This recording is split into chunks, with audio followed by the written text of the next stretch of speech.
Hello, everybody. Welcome to Between Two ASICs. Today is a very important day because it is our inaugural episode. Forgot the confetti there, but... Was I supposed to bring that? Yeah, I thought I hit you up, but it's fine. Don't worry about it. Our first guest is none other than Anthony Pompliano. He's the CEO of something or a few things, not really sure. Pomp, thanks for being here. Happy to be here. So excited about this. Number one show that I've wanted to be on, even though it didn't exist before this. I can tell. All right, so first of all, we need to cover the important stuff. I figured. I don't know how to ask. Can I stay on your couch tonight? Can you stay on my couch? Yeah, I didn't book an extra night, and my flight's tomorrow. How much do you want to pay? See that? We'll come back to that. See, you thought you were going to ask me questions, but maybe I'll just ask you questions. This is going great. So sources say that you have 17 brothers. 18. All right. Impressive, first of all. I didn't do anything. Are you looking to accumulate more brothers this year? Depends on who is seeking entry into the Brotherhood. What are the requirements? Yet to be determined.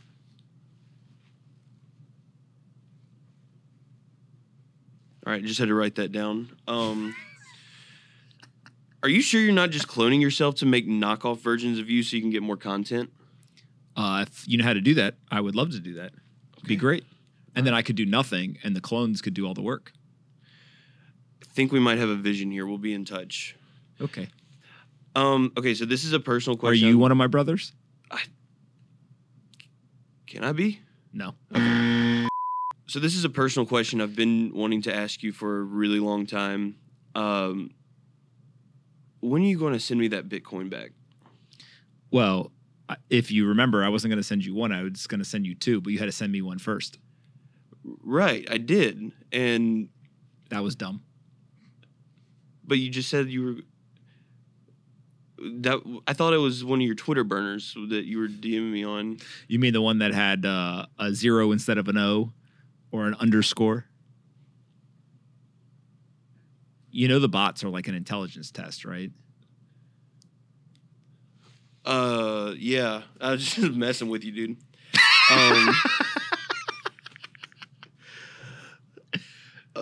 All right. Okay, let's get real and talk about what people want to talk about. Okay. Laser eyes. What about it? Why'd you take them off? You can't see with them on. Wasn't because they were crooked? Mine probably were crooked. I didn't make them. No, they were so crooked.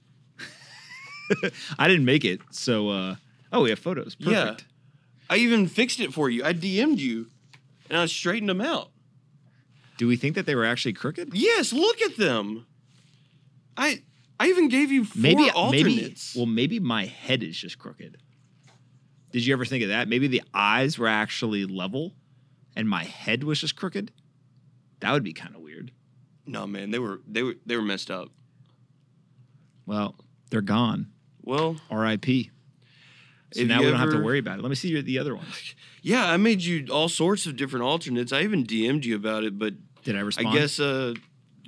I guess that was the guy I sent this the Bitcoin to. This kind of looks like Batman and Robin, like Robin from Batman. This one just looks weird. Basically like the first one. Should we pour one out? So what's this reflexivity thing you got going on with young Will Clementine? If you think about inflection points as a business, we think that there's a number of different products and opportunities in the industry that people have not built yet. And given some of the competitive advantages we have, we can accelerate the growth of the overall industry by kind of solving those problems. But also there's opportunities where it isn't so much that no one's tried it before. It's more so just we have a unique spin on it. And so reflexivity research is more a kind of our own spin on a product and a service that many other people have. I spend a lot of my time reading research that a lot of folks put out, everyone from the Delphi Digitals to Masari and many others. And I really, I think, enjoy learning from those. And so I caught myself at times talking to people who would ask me questions that I didn't know the answer to. And so I was like, man, wouldn't it be awesome if I had a research team that I worked with very closely, where when I got these questions, we could go find the answers and then we could turn around and give them back to the people who were asking. And so that was really the idea. I've worked with Will for a long time. And I think that Will has a very unique ability to continue to improve. So I think a lot about young people. One, you want to see a level of intelligence, you want to see a level of hard work, but also you want to see a rate of improvement. And I think if you look at people like a Will Clemente, a Dylan LeClaire, folks who are younger, but I think publicly people realize I spent a lot of time with them or talking to them.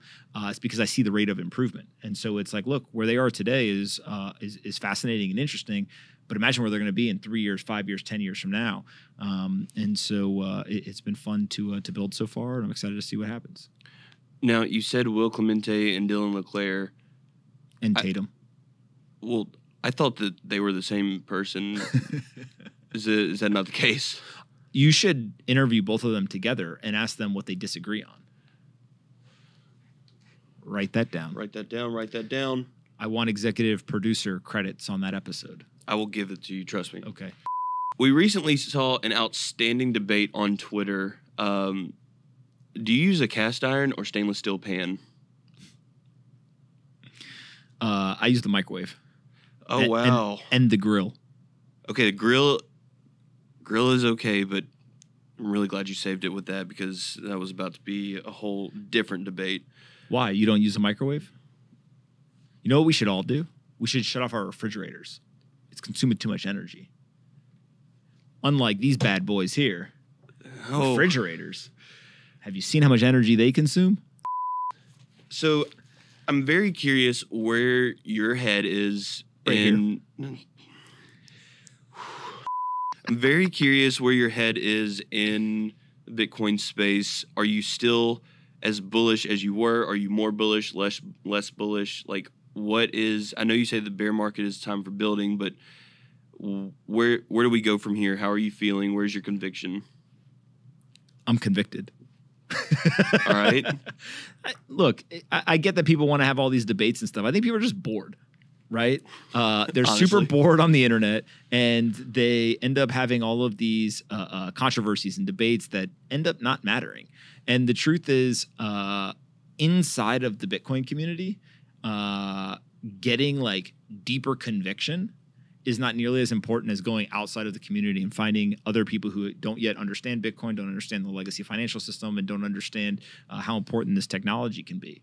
And so whether that is with people in positions of power and influence, politicians, people who run very large investment firms or technology companies or whatever, or literally in places in the world where they need Bitcoin, right?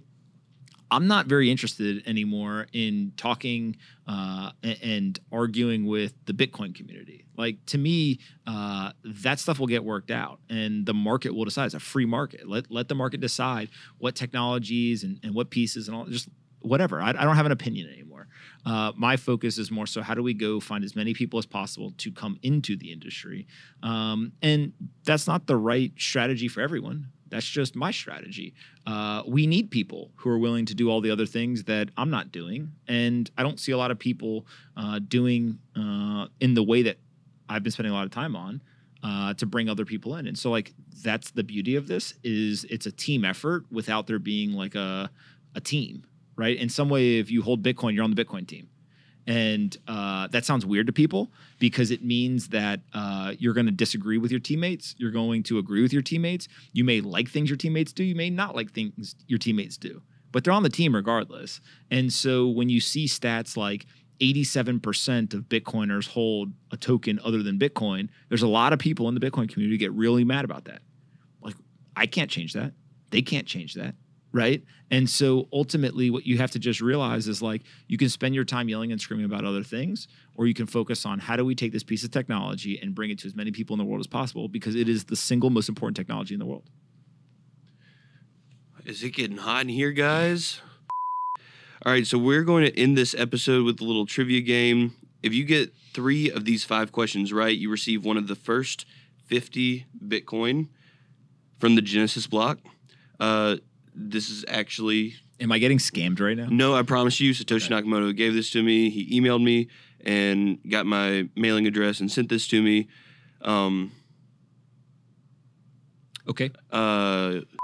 If you lose, you're still going to get a prize, but I'll reveal it at the end. Okay. And you only have 5 seconds for each question. Are you down? I don't understand anything you just said, but yes, I'm down. All right. So question number 1, how many Bitcoin will there ever be? 6. Oh, my God. 21 million. All right. And that was in the time frame. Good job. All right. 1 down. You just need 2 more to win. Okay. Question 2, what is 1/100 millionth of a Bitcoin called? A penny. Oh, sorry. Sat. Satoshi. All right. There we go. So is All that right. 2 right? Yeah, that's 2 right. Okay. 1 more answer means you win. Okay. All right. And suppose your grade on 3 math exams are 80.5, 93.5, 29, 91.3 with a 20% weight on your final grade. What do you need on your next exam to have at least a 90 average on all exams? 100. That is incorrect. No, it's definitely correct. It's not, man. But don't worry, you got two more opportunities. Okay. What machine has a base plate of pre-famulated amulite surrounded by a malleable logarithmic casing in such a way that the 2 spurving bearings are in direct line with the panometric fan? A carburetor. That is incorrect. All right. Spell the word hippopotamonstros quepidiliophobia. No. All right. Sorry, you did not win. But that's okay. This is the prize that you still get, even though you lost. This is very nice of you. We took it at Miami. I don't know if you remember that. For those that don't remember, when we were hanging out, we took this photo. Yeah. And I... So nice of you. And you signed it, too. Yeah. The only thing that's wrong with this gift, which is kind of like, to critique a gift right when you get it, it's like a little, applicable for this show. Yeah. You don't have the bulletproof vest on. Yeah. TSA got upset the last time I came through. So we Do you wear that when you go through security? Yeah, just to show them who's boss. How's that go for you?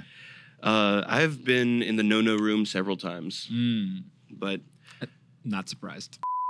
All right, well, thank you all for joining us on the first episode of Between Two ASICs. This has been part 1 of 12 of the Anthony Pompliano series. Wait, stay tuned until next week. We are going to be doing a house tour. I'm not doing 12 of these, just for the record. Pomp, thanks for being here. Thanks for watching, guys. I'm not doing 12. Oh, shit.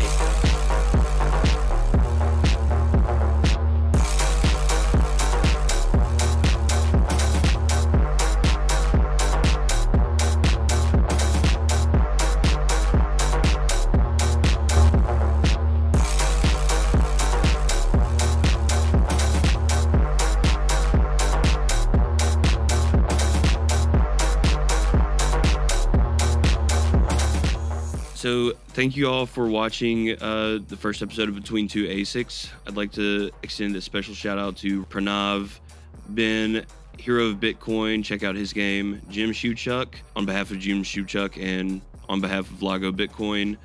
Choice App, Art Designs by SF, Carl, whatever your last name is, Schwaschenberger or something. Stelios, Brad Mills, and Crypto Cloaks, and also Geyser Fund for helping get me here. Pomp, seriously, thanks for doing this with me. This is an insane first episode. Where can people find you? What are you working on? Where can we keep up with you from here? Just go on Twitter. Just go on Twitter. That's the best playground. It's also brain rot, but seriously, thanks for watching, guys, and stay tuned for our next episode. Thanks.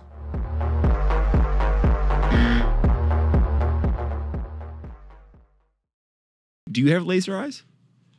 I did. Oh, you don't have laser eyes anymore. Okay. Why'd you take them off? That's a good question, man. Did laser eyes come off before or after you started wearing a bulletproof vest everywhere you went? That was the transition. So you replaced the laser eyes with a bulletproof vest. Yeah, and personally, I think everyone should. I think you might scare people.